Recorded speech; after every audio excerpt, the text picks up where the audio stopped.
Cordial saludo, queridos hermanos y amigos. Ya llegamos a la lección número 11, que es para el 14 de diciembre del año 2024. Ya el año se nos está yendo, pero no se nos va el deseo de seguir aprendiendo de la palabra de Dios. Y más al saber que durante este trimestre hemos estado estudiando este maravilloso folleto acerca del Evangelio de Juan. Y para esta oportunidad se titula la lección El Padre, el Hijo y el Espíritu. Es una lección profunda, no es para nada sencilla, porque este tema hay que sobre todo mirarlo con los ojos de la fe, pero también con mucha humildad. Ser conscientes que nuestra mente es finita comparada a la grandeza de Dios. Para abordar este tema, vamos a imaginarnos que tenemos una cuerda en nuestra mano. Esa cuerda es extremadamente larga. ¿Está bien? Y vas a utilizar esa cuerda en tu imaginación y empezarás a ponerla de donde tú estás hasta donde más puedas llegar. A ver, yo quiero que te imagines esto. Pones la cuerda y empiezas a soltar, a soltar, a soltar, a soltar. Llegas hasta cierto lugar y en tu mente te vas imaginando el mapa. Vas llevando la cuerda, la vas llevando. ¿Sabes? Esa cuerda llegará hasta donde tu mente llega. O, mejor aún, hasta donde tú has llegado, físicamente hablando. Hasta donde tú conoces. Por eso, este tema debemos mirarlo con mucho respeto. Porque es que Dios no se puede medir. Dios es el Dios superior, el Dios eterno, el Dios soberano. Y durante esta semana lo que vamos a ver es que Dios es uno solo. Sí. Uno entre tantos dioses falsos que hay, pero también vamos a observar que es compuesto por tres personas, el Padre, el Hijo y el Espíritu Santo. No son tres dioses aparte del uno al otro, sino un solo Dios verdadero. ¿En qué hallan su unidad? La unidad la hallan en el amor, pero también en el deseo que existe por salvar a la raza humana. Es por eso que te invito para que inclines tu rostro, cierres tus ojos y vamos a hacer una oración para abordar este importantísimo tema. Querido Padre que estás en los cielos, permítenos abordar este tema con tu bendición, pero también que tu Santo Espíritu sea nuestro Maestro y tu palabra sea la guía para que podamos aprender qué quieres decirnos en esta lección. Háblanos, Señor, queremos escucharte. En el nombre de Jesús. Amén. El texto a memorizar se encuentra en Juan, capítulo 14, versículo 26. Pero el Consolador, el Espíritu Santo, a quien el Padre enviará en mi nombre, Él les enseñará todas las cosas y les recordará todo lo que les he dicho. Aquí ya se empieza a mencionar las tres personas de la deidad, Padre, Hijo y Espíritu Santo. Jesús dice, y recordemos que el contexto de estas palabras es que Jesús está en su discurso de despedida y Él les está diciendo a sus discípulos y hoy nos dice a nosotros, el Padre enviará en el nombre de Jesús al Espíritu, a quien es denominado el Consolador. Y el Consolador viene con la misión de enseñarnos, pero también viene con la misión de recordarnos. ¿Enseñar y recordar qué? Bueno, el plan de la salvación, en el que el Padre, el Hijo y el Espíritu Santo están comprometidos. Así es, queridos hermanos, la lección de esta semana nos revela muchas evidencias, sobre todo evidencias bíblicas, de que existe un Padre, existe un Hijo y existe el Espíritu Santo, quienes componen la deidad suprema del universo. Por ejemplo, vamos al libro de Génesis, el capítulo 1, el versículo 1. Cuando se inicia el relato bíblico, y este es el primer libro de la Biblia y el primer versículo de ella, nos dice lo siguiente. En el principio creó Dios los cielos y la tierra. Cuando este versículo expresa que en el principio creó Dios, recordemos que la Biblia no fue escrita en español o en inglés o en otro idioma, sino en hebreo, el Antiguo Testamento, y en griego, el Nuevo Testamento. Y aquí cuando dice Dios, cuando se refiere a Dios, en el principio creó Dios, es la palabra hebrea Elohim. Y Elohim significa dioses, dioses. Y si profundizamos en el significado de Elohim, se está refiriendo a más de uno. En este caso se está refiriendo al Padre, el Hijo y el Espíritu Santo. ¿Ven? Sin embargo, vamos a abordar más textos, vamos a utilizar mucho la Biblia para darnos cuenta que existe la deidad y que existe ese amor y ese propósito por parte de los tres para salvarnos del pecado. Sin embargo, lo que sí se debe dejar claro es que la deidad es mejor comprendida bajo el contexto del gran conflicto. Así es. En este gran conflicto del bien y el mal, donde hay dos generales, dos cabezas, por parte del bien existe Dios, por parte del mal existe Lucifer y sus ángeles caídos.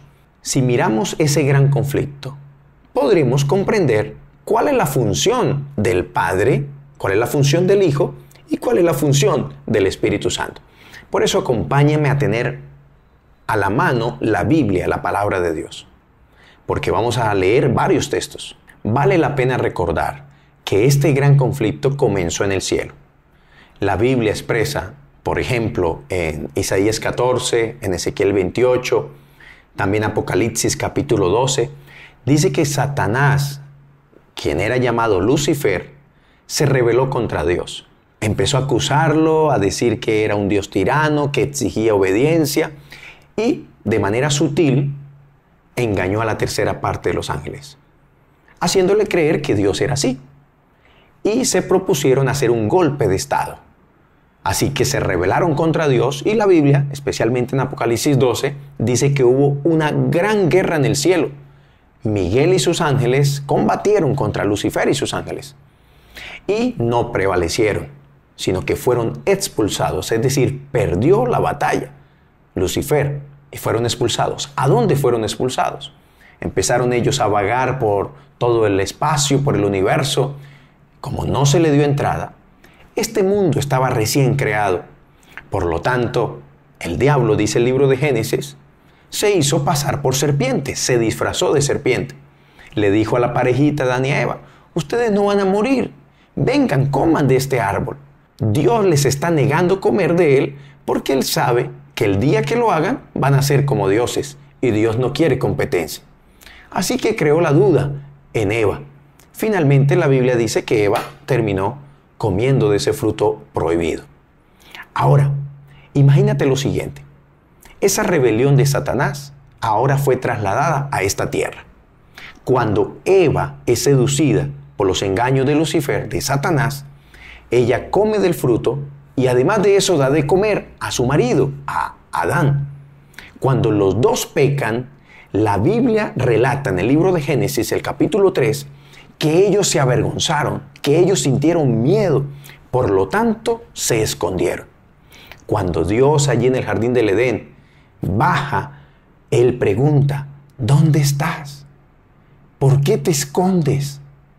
En otras palabras, el pecado había causado una división entre los planes de Dios y la raza humana. Por eso Adán y Eva ahora empezaron a esconderse. Es más, ese deseo de huir de Dios todavía prevalece. Todavía es en muchas personas marcado hoy día. La gente no quiere buscar de Dios por naturaleza propia, por inclinación, por deseo propio. No, la gente quiere huir de Dios. Ahí está el ejemplo. Aquí entra en escena Dios. Si ustedes notan, fue en este panorama cuando Dios dice, maten un cordero. ¿Por qué sabemos eso? Porque la Biblia dice que Adán y Eva se vistieron con hojas de higuera, pero eso no bastó. Cuando ellos reciben la orden de parte de Dios de vestirse con pieles de animalito, ahí sí ellos fueron perdonados. ¿Saben por qué? Porque ese animalito, ese cordero que ellos mataron y que utilizaron esas pieles para vestirse, simbolizaba a un ser que en el futuro vendría a morir por nosotros. ¡Qué bonito es esto! No es bonito el pecado, lo bonito es que Dios empezó a mostrarse como lo que Él es, un Dios de amor, un Dios de misericordia. Por eso tenemos que comprender que la deidad del Padre, el Hijo y el Espíritu Santo es sencillamente lo mejor que tú y yo podemos tener, porque son tres aliados nuestros, tres personas que piensan y que hacen todo por nuestra salvación. Y es tanto su anhelo para salvarnos que hay una íntima relación entre ellos. Vamos, por ejemplo, al texto bíblico que se denomina el resumen de la Biblia. San Juan, capítulo 3, versículo 16. De tal manera amó Dios al mundo que ha dado a su Hijo unigénito para que todo aquel que en Él cree no se pierda, sino que tenga vida eterna. Miren, el amor de Dios Padre es tan grande como el amor del mismo Señor Jesucristo.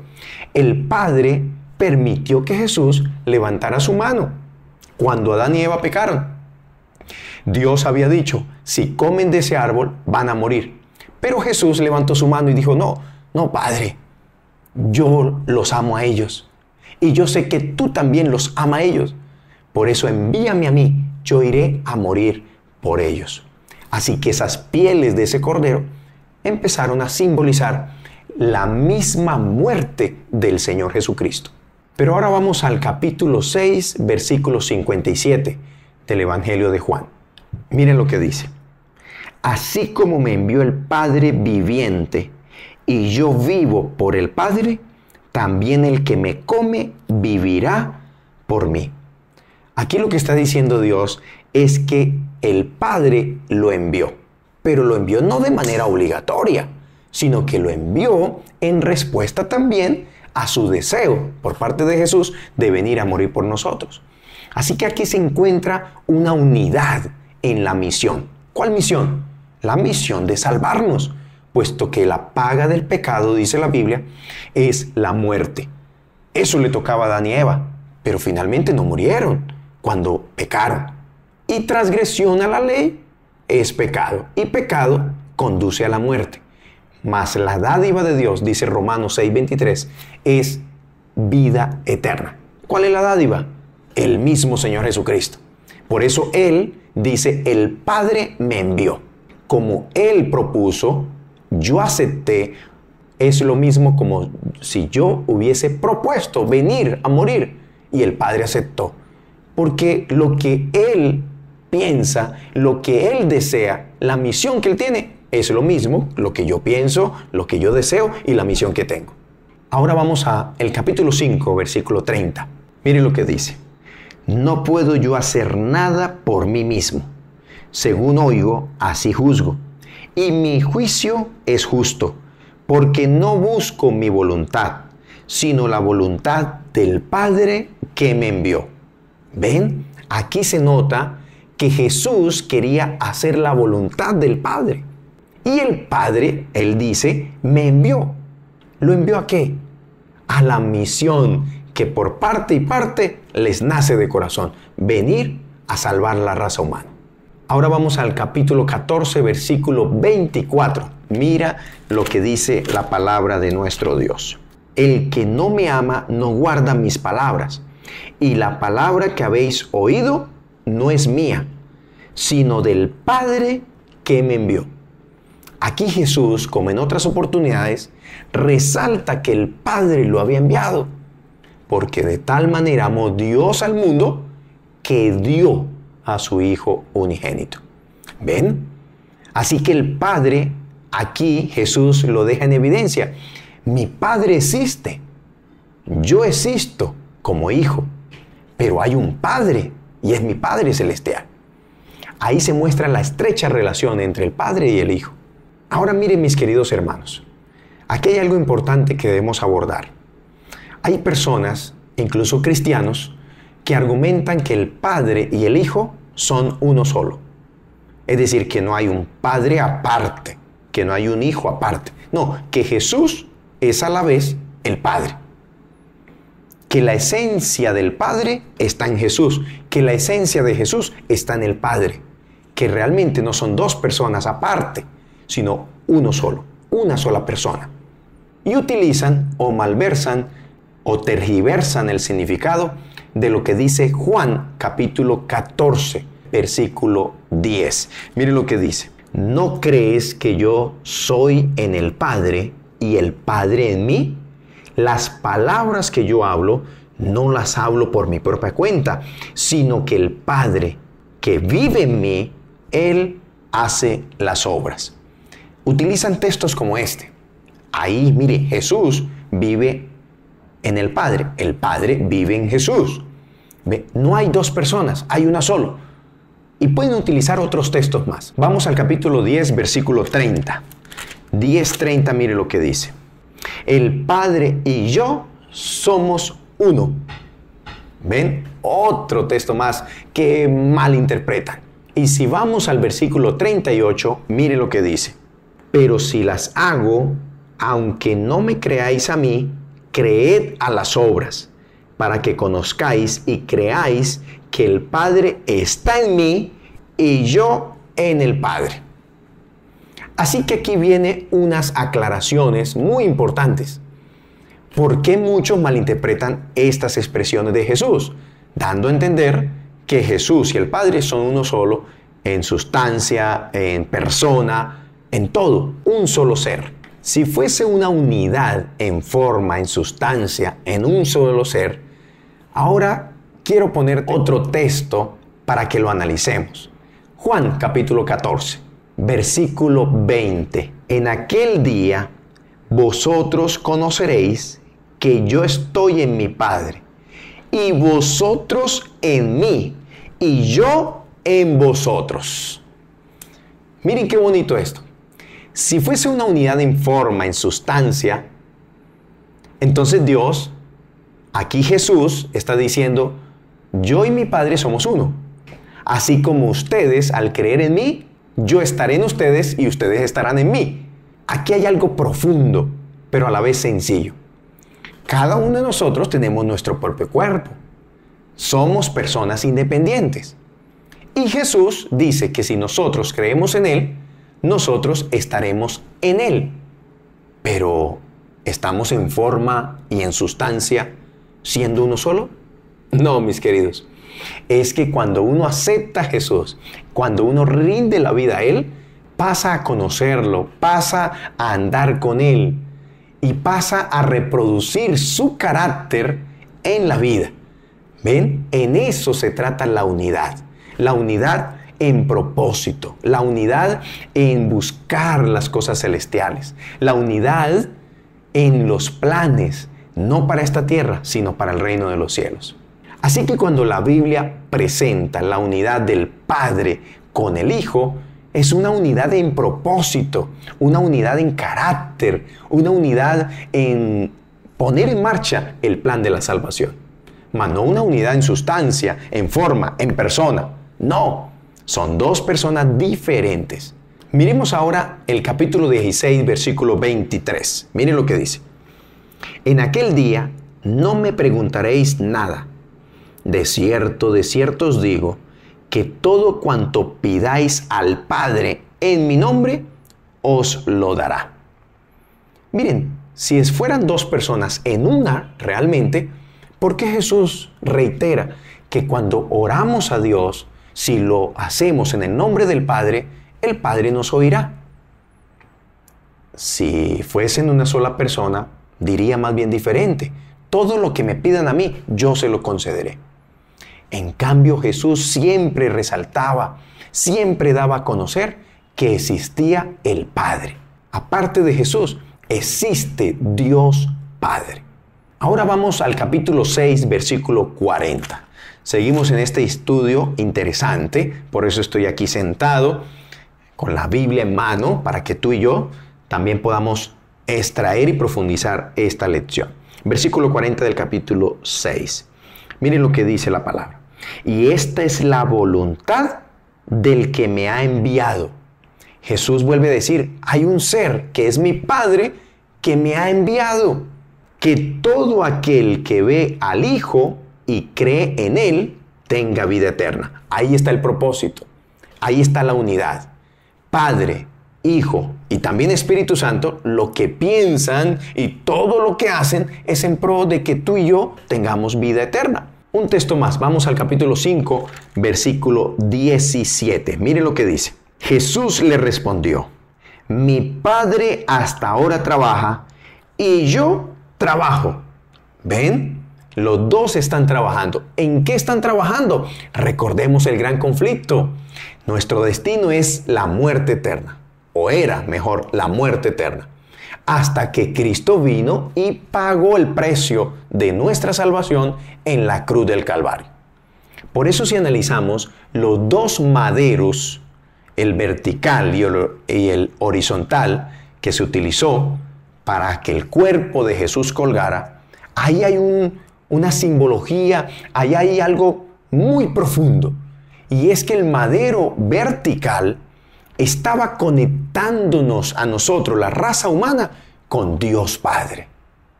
Recordemos que el pecado hace separación del hombre con Dios, según Isaías 59:2 y según Éxodo también.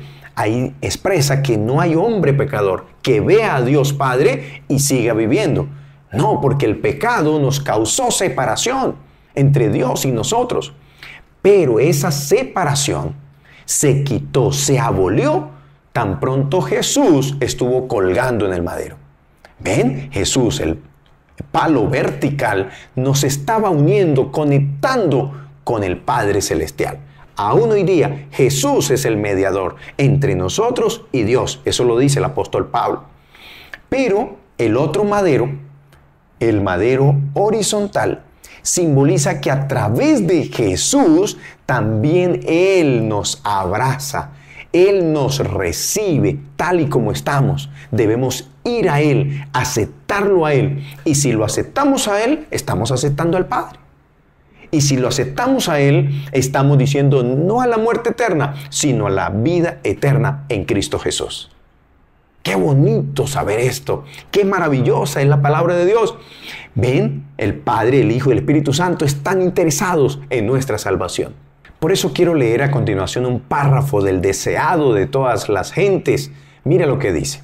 En Cristo hay vida original, no prestada ni derivada de otra.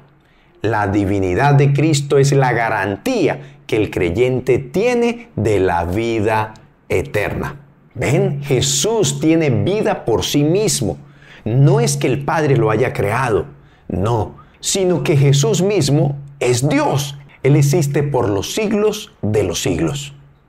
Y esa parte de la existencia también eterna de Dios Padre. Ahora vamos al capítulo 1 de Juan, el versículo 18. Miren lo que sigue diciéndonos la palabra de Dios. A Dios nadie lo ha visto jamás. Se está refiriendo a Dios Padre. A Dios nadie lo ha visto jamás. El unigénito Hijo que está en el seno del Padre, Él lo ha dado a conocer. ¿Ven? Allí Jesús nos reitera que a través de su encarnación, a través de haber venido a esta tierra, Él mismo estaba dando a conocer a su Padre. ¿Dándolo a conocer en qué? Recordemos, en su propósito, en su misión de salvar a la raza humana. Me llama la atención que este verbo conocer, es decir, que Cristo da a conocer al Padre, es la palabra exegeomai, que significa interpretar, exponer, explicar. En otras palabras, en Jesús se estaba exponiéndolo al Padre. Estaba explicando a Dios Padre. En Jesús podemos ver al mismo Padre interesado en nuestra salvación. Vamos ahora al capítulo 5, versículo 30. Miren lo que dice. No puedo yo hacer nada por mí mismo. Según oigo, así juzgo. Y mi juicio es justo, porque no busco mi voluntad, sino la voluntad del Padre que me envió. Aquí notamos ese respeto también que hay entre ellos tres. Aquí, en especial, la relación que hay entre el Padre y el Hijo. Lo que vemos en Jesús es que nunca llama la atención hacia sí mismo, sino que todo lo que hace, todo lo que dice, es halagando y dándole el mérito a Dios Padre. Lo mismo, el Padre se reveló en su Hijo y Él se agrada de que a través de su Hijo todos nosotros podamos acercarnos a Dios a través de Él. En otras palabras, ellos dos se dan honra, el uno al otro. Y es que entre tanta envidia, entre tanta vanagloria, nosotros queremos resaltar, nosotros queremos tener. No importa si toque pisotear al otro, pero no es así con Dios Padre y su Hijo. Cristo exalta al Padre, el Padre exalta al Hijo. Cristo reconoce al Padre, el Padre reconoce a Cristo. ¡Qué bonito! Aprendamos esto, hermanos, de la lección de esta semana. Ahora vamos al capítulo 7, versículo 16. Mire lo que dice del Evangelio de Juan. Jesús le respondió y dijo: mi doctrina no es mía, sino de aquel que me envió. Otra vez Jesús deja claro: yo tengo una relación íntima con mi Padre.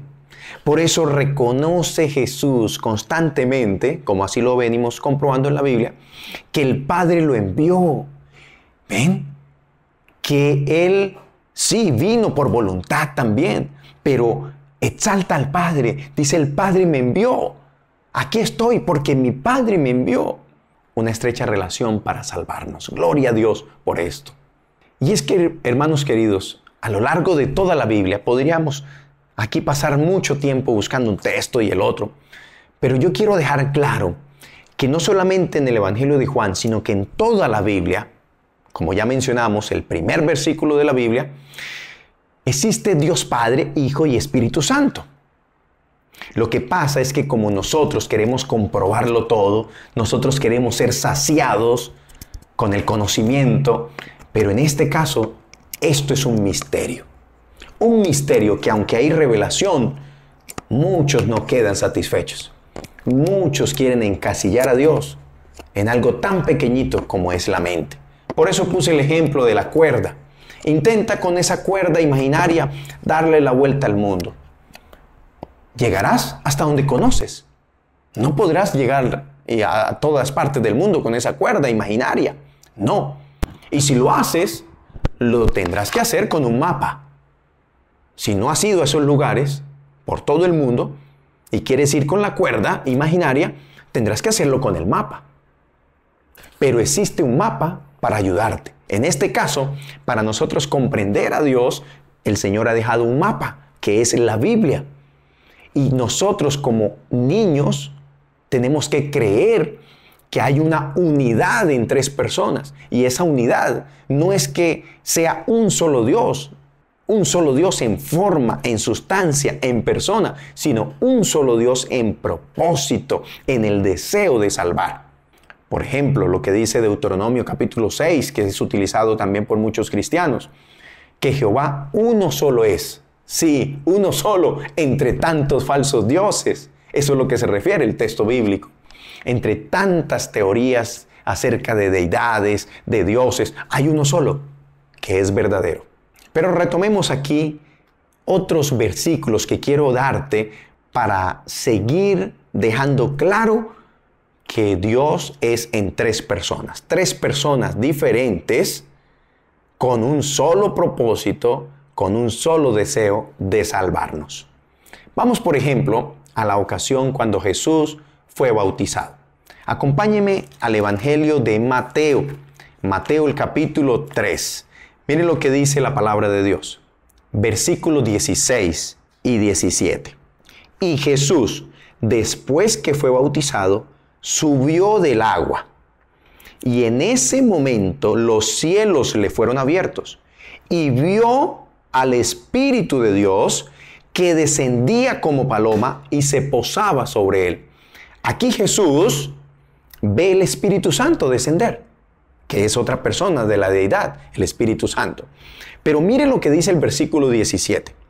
Y se oyó una voz de los cielos que decía, oigan, mire lo que decía, una voz de los cielos. Este es mi Hijo amado, en quien tengo complacencia. Queridos hermanos, nosotros no fuimos testigos de esta escena, pero hubo muchas personas que sí estuvieron allí. Escucharon cuando Dios Padre dijo, este es mi Hijo amado. Pero también vieron cuando el Espíritu Santo descendió en forma de paloma. Ahí están las tres personas, totalmente diferentes, pero en una sola escena, la escena del bautismo de Jesús. Ahora vamos a otra escena bíblica, y es que cuando Jesús está despidiéndose, ya está dando sus últimas palabras, sus últimos mensajes antes de ir a la muerte de cruz, Jesús hace una promesa. ¿Cuál promesa? Vamos a el Evangelio de Juan, al capítulo 14, versículo 16 al 20. Miren lo que dice la palabra de Dios. Y yo rogaré al Padre, ahí está hablando Jesús, yo rogaré al Padre y os dará otro consolador para que esté con vosotros para siempre. El Espíritu de verdad. El Espíritu de verdad. ¿Por qué? Porque hay mucha mentira. Hay mucha falsedad de lo que el mundo ofrece especialmente. Hay muchas falsas vidas. Hay falsas creencias. Entonces Jesús les está diciendo a los discípulos, y hoy nos dice a nosotros, les enviaré al Espíritu Santo. Él los llevará a la verdad. Él es verdad. Así como el mismo Señor Jesucristo, también como hemos estudiado en la lección, Jesús es el camino, la verdad y la vida. ¿Ven? Aquí se muestra la unidad. El Espíritu Santo también es verdad. Y sigue diciendo el texto, al cual el mundo no puede recibir, porque no lo ve ni lo conoce. Pero vosotros lo conocéis, porque vive en vosotros y estará en vosotros. ¿Ven? Aquí está una promesa. Jesús mismo está diciendo que además de que existe su Padre, también existe el Espíritu Santo. Y ahí están las tres personas de la deidad. ¿Ven, mis hermanos? Qué bonitas verdades. Pero sobre todo, conocer que ese Dios está interesado en nuestra salvación es lo mejor que nos puede pasar en el estudio de la lección de esta semana. Ahora acompáñenme a Primera de Juan, capítulo 5, versículo 7. Miren lo que dice. 3 son los que dan testimonio en el cielo. El Padre, el Verbo, recordemos que el Verbo, según Juan, capítulo 1, el Verbo se hizo carne, es decir, Jesús. Entonces, cuando dice 3 son los que dan testimonio en el cielo, el Padre, el Verbo, está diciendo el Hijo y el Espíritu Santo. Y estos 3 son uno. Unidad, recordemos, en misión, en propósito y en amor. Volvamos ahora al Evangelio de Mateo. Mateo el capítulo 28. Allí Jesús, otra evidencia más acerca de la existencia de la deidad. Un solo Dios, verdadero, entre tantos falsos, pero en 3 personas. San Mateo capítulo 28. Miren lo que dice la palabra de Dios. Versículo 19 al 20. Dice, por tanto, id y haced discípulos a todas las naciones, bautizándolos, ojo, bautizándolos en el nombre del Padre, del Hijo y del Espíritu Santo. Ven, queridos hermanos, la Biblia está repleta de evidencias, de argumentos, de que hay un solo Dios, sí, pero en 3 personas. Y que cada bautismo debe hacerse en esas 3 personas, en el nombre del Padre, del Hijo y del Espíritu Santo. Ahora pasemos a Lucas.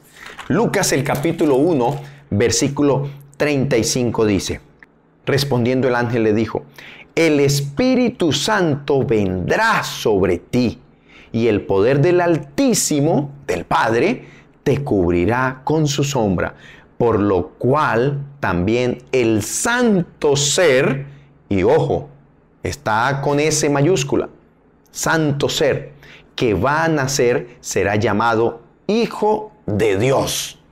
Ven, queridos hermanos, aquí se muestra más, una evidencia más, el Padre, el Hijo y el Espíritu Santo.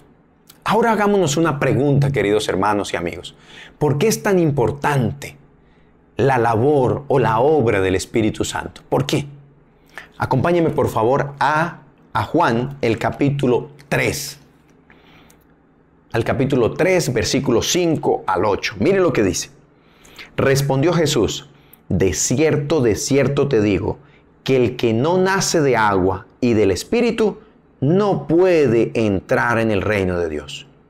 Lo que nace de la carne, carne es, y lo que nace del Espíritu, Espíritu es. No te maravilléis de que te dije, os es necesario nacer de nuevo. Y el versículo 8 dice, el viento sopla de donde quiere y oye su sonido, pero no sabe de dónde viene ni a dónde va. Así es todo aquel que nace del Espíritu.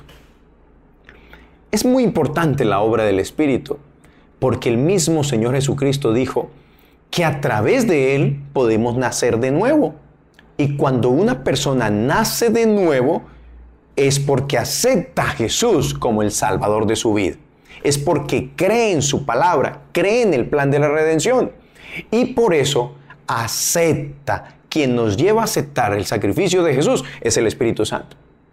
Y así como no vemos el aire y viene de donde quiera, en cualquier dirección, pero sí vemos su efecto, también el Espíritu Santo así mismo es. No lo vemos, pero sí lo podemos sentir. Y sobre todo, sí podemos, al dejar nuestra vida en las manos de Él, ver los cambios, lo que éramos y ahora lo que somos, lo que hacíamos y ahora lo que hacemos. ¿Cómo la vida es transformada? ¿Quién hace esa transformación? El Espíritu Santo. Ahora miren, aquí hay algo importante. Según el Evangelio de Juan, el capítulo 16, cuando Jesús dice, les vendrá otro consolador, esa palabra consolador es parácletos en el idioma original. Parácletos significa otro igual a. En otras palabras, otro igual a Jesús. El Espíritu Santo, al estar en esta tierra, es como si estuviese el mismo Jesús.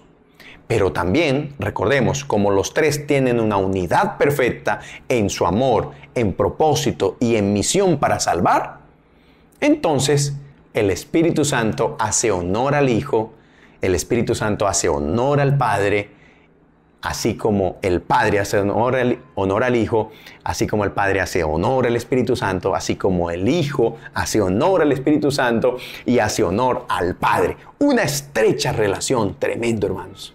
Quiero leer a continuación lo que dice el deseado de toda la gente, otro párrafo más impresionante. Al describir a sus discípulos la obra interior del Espíritu Santo, Jesús trató de inspirarlos con el gozo y la esperanza que alentaba su propio corazón. Se regocijaba por la ayuda abundante que había provisto para su iglesia. El Espíritu Santo era el más elevado de todos los dones que podía solicitar de su Padre para la exaltación de su pueblo. El Espíritu iba a ser dado como agente regenerador. Me gusta mucho esa frase, agente regenerador. Recordemos lo que dijimos al inicio, debemos comprender la deidad bajo el lente del gran conflicto. El Padre envió al Hijo, el Hijo voluntariamente aceptó venir. Y ahora que Cristo murió, resucitó, ascendió al cielo, se cumple la promesa. Les enviaré otro igual a mí, al Espíritu Santo.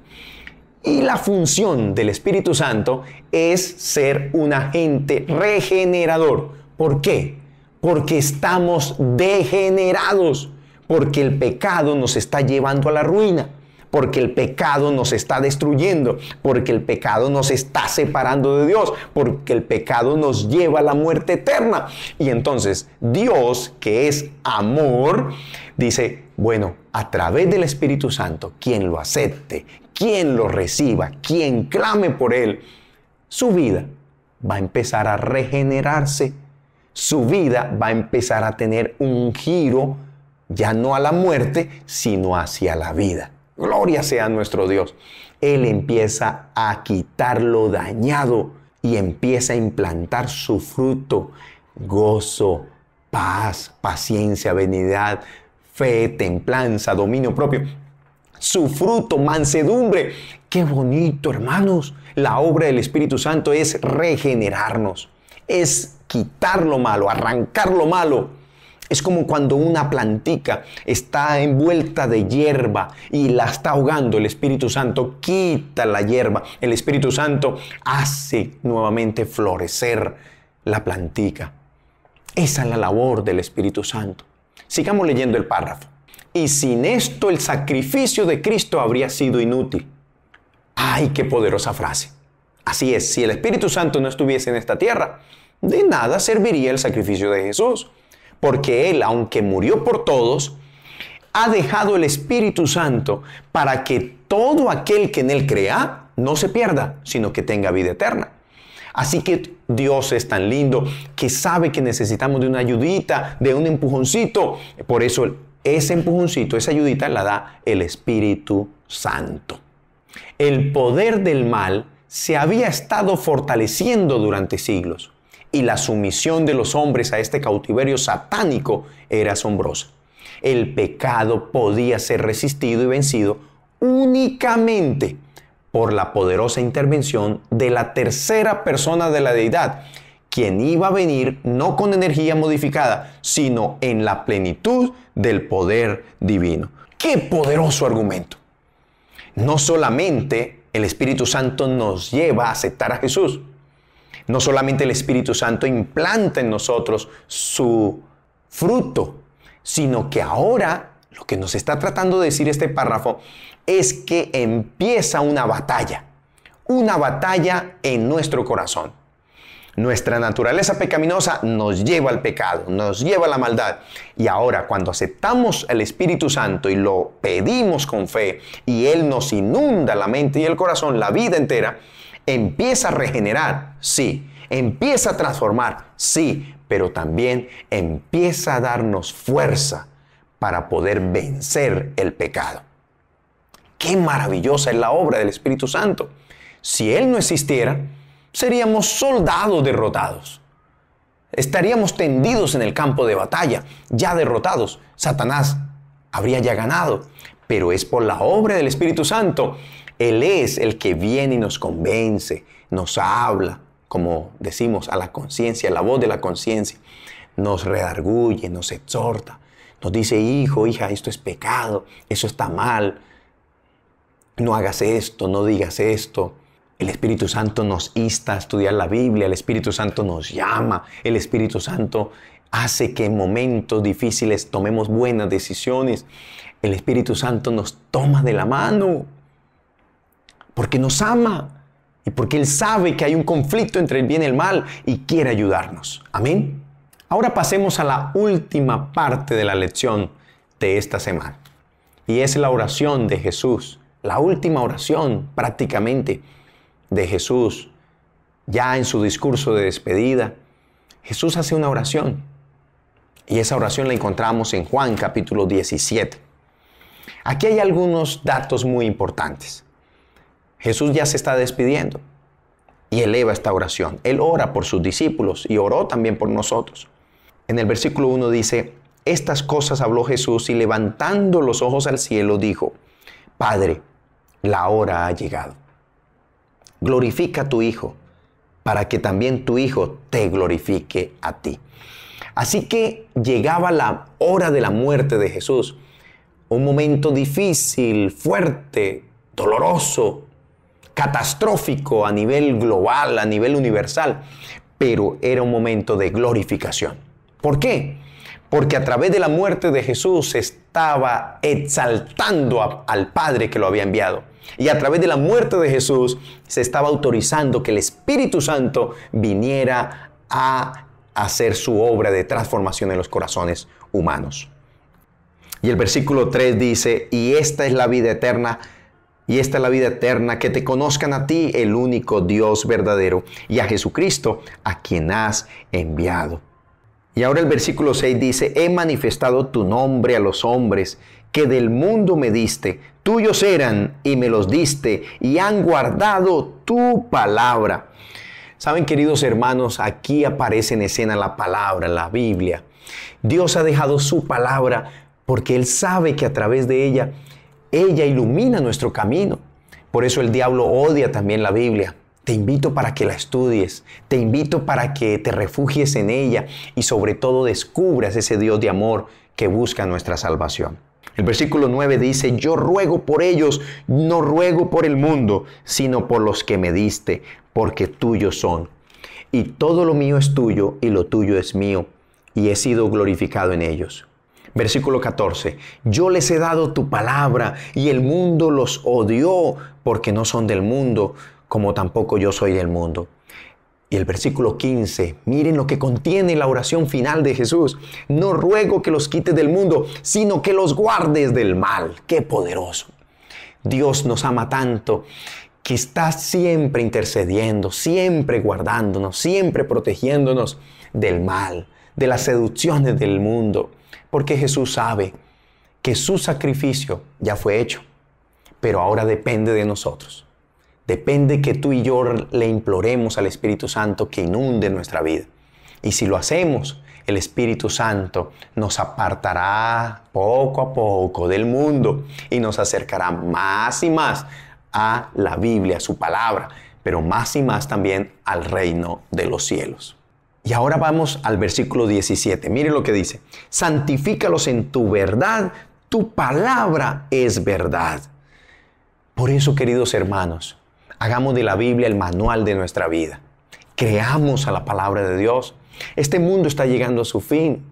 Este mundo se está desmoronando cada vez más. Se está cumpliendo lo que la Biblia dice. Por lo tanto, hagamos cumplir también lo que hemos estudiado hoy. Que el Espíritu Santo está tocando en la puerta del corazón. El Espíritu Santo sabe que su obra es indispensable para la salvación. Por eso Él nos convence, por eso Él nos insta, nos exhorta. Nosotros también tenemos que implorar, tenemos que rogar. Espíritu Santo, bautízame. Espíritu Santo, tómame como enteramente tuyo. Haz tu obra de regeneración en mi corazón. Espíritu Santo, dirige mi vida. Y otra parte que me llama la atención en esta oración final de Jesús es lo que dice el versículo 21. Para que todos sean uno. Miren, todos sean uno. Otra vez expresa la unidad, pero en propósito, en misión, en amor.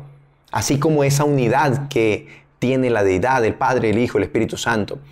Para que todos sean uno. Si fuese una unidad en esencia, en forma, es imposible que todas las personas seamos uno. ¿Ven? Aquí se corrobora. Para que todos sean uno, como tú, Padre, en mí y yo en ti, que también ellos sean uno en nosotros. En nosotros. ¿Ven? ¿Quién en nosotros? En el Padre, el Hijo y el Espíritu Santo.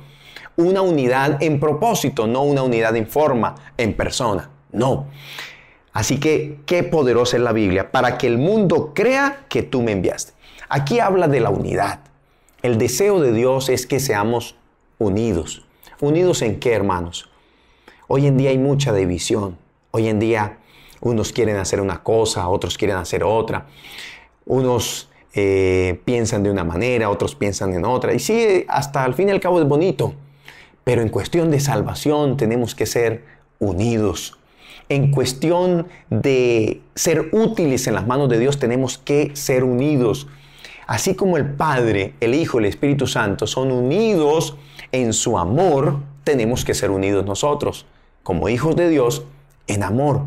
Cuando alguien comete una falta, cuando alguien comete un error, en lugar de hundirlo, hay que redimirlo. Eso es unidad en amor. Pero también unidad en propósito. ¿Por qué existimos nosotros? El propósito por el cual estamos aquí en la tierra es para darle gloria a Dios y es para que trabajemos en su obra. Por eso, así como el Padre, el Hijo y el Espíritu Santo son unidos en misión, nosotros también tenemos que ser unidos en la variedad de planes, tenemos que estar unidos en el cumplimiento de la misión. Y de esta manera estaremos entonces dando respuesta, haciendo realidad la oración de Jesús. Pero te invito para que estas lecciones sean llevadas a la práctica desde ya. Yo sé que muchos de ustedes ya todo esto lo conocían y ya todos Y yo sé que muchos también lo están poniendo en práctica desde hace mucho tiempo. Pero yo quiero terminar mencionando en qué consiste el pecado imperdonable. ¿Qué es el pecado imperdonable? Vamos a Mateo capítulo 12, versículo 32. ¿Y por qué menciono esto para finalizar el estudio de la lección de esta semana? Mateo 12, versículo 32. Miren lo que dice la palabra del Señor. Cualquiera que diga alguna palabra contra el Hijo del Hombre será perdonado. Pero el que hable contra el Espíritu Santo no será perdonado, ni en este siglo, ni en el venidero. El pecado imperdonable es sencillamente cerrar la puerta del corazón a la voz del Espíritu Santo. Es negarme a poner mi vida en las manos del Espíritu Santo para que me regenere, para que me cambie, para que me transforme. Es sencillamente seguir complaciendo mis deleites humanos que van en contra de la palabra de Dios. Es sumergirme en el lodo del pecado, que aunque el Espíritu Santo me insiste, me dice: Everson, no lo hagas, no lo sigas haciendo. Everson, aléjate de eso. Everson, no sigas diciendo eso. Everson, no sigas alejándote del plan de la salvación. Y si yo hago caso omiso a esa voz del Espíritu Santo que está tocando la puerta del corazón, finalmente esa actitud o esa decisión propia de negar su entrada a mi corazón, estaré cometiendo el pecado imperdonable. ¿Por qué es imperdonable?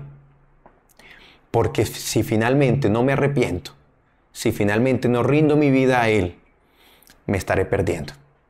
Porque aunque Dios ya lo hizo todo, ya el Padre envió a su Hijo, el Hijo voluntariamente vino y murió, resucitó, ascendió al cielo. El Espíritu Santo ha sido enviado y está aquí para convencernos de pecado, de justicia y de juicio.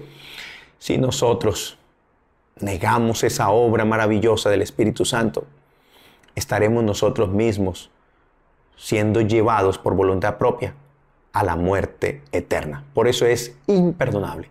No porque Dios no lo perdone, sino porque nosotros mismos no queremos arrepentirnos. No queremos abandonar el pecado. No queremos aceptar el plan de la salvación. Por eso quiero finalizar el estudio de la lección con el siguiente párrafo del deseado de todas las gentes. El Consolador es llamado el Espíritu de verdad. Su obra consiste en definir y mantener la verdad. Primero mora en el corazón como el Espíritu de verdad. Y así llega a ser el Consolador.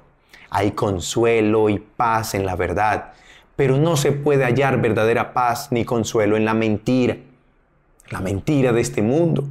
Por medio de falsas teorías y tradiciones, es como Satanás obtiene su poder sobre la mente, induciendo a los hombres a adoptar normas falsas, deforma el carácter. El Espíritu Santo habla a la mente y graba la verdad en el corazón a través de las Escrituras. Así expone el error y lo expulsa del alma por el Espíritu de verdad, obrando a través de la palabra de Dios. Es como Cristo subyuga a sí mismo a su pueblo escogido. Ven, queridos hermanos, el Señor nos da libre albedrío, pero Dios nos invita a que aceptemos el plan de la redención, pero también aceptemos al Espíritu Santo como el agente regenerador de nuestra vida. ¿Quieres aceptarlo? ¿Quieres rendirte a Él? ¿Quieres aceptar a Jesús? ¿Quieres la vida eterna? Pues la lección de esta semana lo que busca es que nosotros veamos a la Deidad, Padre, Hijo y Espíritu Santo, haciendo todo cuanto pueden, porque nos ama y nos quiere salvar. Déjate salvar por Dios. Que Dios te bendiga. Nos vemos en la próxima, si Dios lo permite.